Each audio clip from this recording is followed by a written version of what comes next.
And then later on in the evening, like we were there all night, and nobody could work out what was wrong with her or what was going on. So we were being moved into different areas, and we were just all night we were just making jokes and laughing at each other, just trying not to let like the horror of the situation get the better of us. And we were on this surgical ward about 3 in the morning, and because at one point they thought there might be something wrong with her bowel. So we were on this surgical ward. And everyone was asleep, and it was dark, and we were there just talking, joking. And at one point she said that she needed to go to the toilet. I said, fine. I helped her off the bed, and as her foot hit the floor, she went a colour I didn't know was possible for human beings to go, and her eyes rolled back in her head, and she started swallowing her tongue, and she collapsed on me. And it was terrifying. And I called out in the darkness for somebody to help me, and this voice came back, and it said, "There's an alarm on the wall."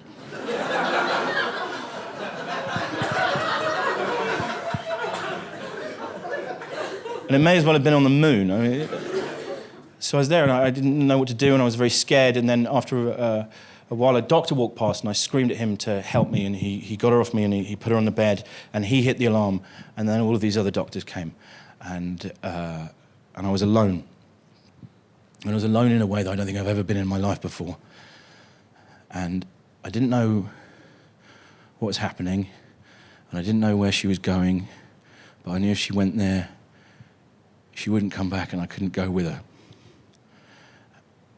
And I just prayed, and I prayed to a God I don't believe in, and certainly one I haven't referenced for a very long time, and I just prayed with everything that I had, just for one thing, just a really specific thing, just one more joke, just one more laugh. Because this is my job, and I love it, and I love going around making people laugh. It's a privilege to do it, but I fucking live to make her laugh. And I couldn't work out what life was going to be like if I couldn't do that again. So I prayed, and I prayed with just everything that I fucking had, everything in my soul. And after a while, like an eternity, they brought her back. And they finished doing what they were doing. And I could go to her, but I didn't know what I was going to say. So I'd prayed for this thing, and someone, somewhere had answered that prayer, and I didn't know what I was going to say.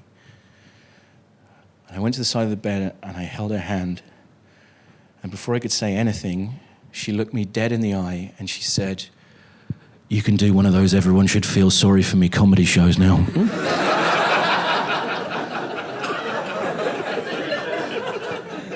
And then before I could say anything else, she went, "But don't, they're shit."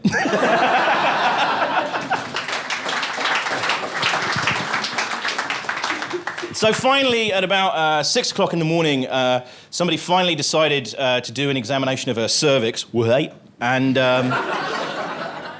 and they discovered that we'd not had a miscarriage. We'd had an ectopic pregnancy, which had been missed, and it got quite far along, and it had ruptured, and she'd lost about 3 pints of blood into her abdomen, and that's what that was about. So they rushed her into surgery, and I didn't know what to do, and I couldn't sleep, couldn't be of any use. So I went home and I wrote everything she'd said the night before down in a notebook, and then after a couple of hours, I got a call telling me she was going to be all right, and I could go and see her. So I went to see her, and I took the notebook, and I told her all the things she said the night before. And I got to say, guys, she cracked herself up. She really did. I mean, it's not considered cool to laugh at your own jokes, but she was really going for it. And she just had major surgery there, so she was holding surgery scars, making herself laughing. It was really sweet. So then it turned out everything was going to be fine, and. But I had this show booked in. This show was booked in, and it was happening. And you have to come up with all your posters and your flyers and everything a long time before these festivals. So my poster and my flyer for Sunflower had a big banner on it, and it said 100% pure comedy, no sad stories. Well,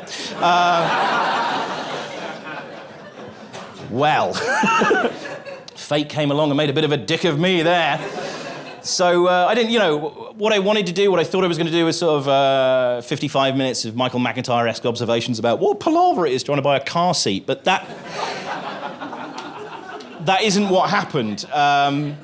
This is what happened. So I thought about it and thought, well, what to do? And I spoke to Sarah about it and said, well, I've got I've got like 40 minutes of stuff I've already written, and what I could do is I'd do the 40 minutes, and then I'll basically, for what it's worth, I'll tell people the story of how I couldn't finish the show and why I couldn't finish the show, and how important laughter was to us to get through that. So I was like, right, that's what I'll go and do, and that's what the show will be. And Sarah said to me, she was like, you're not actually going to tell them what we were laughing about, were you? And I went, you know as well as I do, my impression of that Chinese doctor would end my career.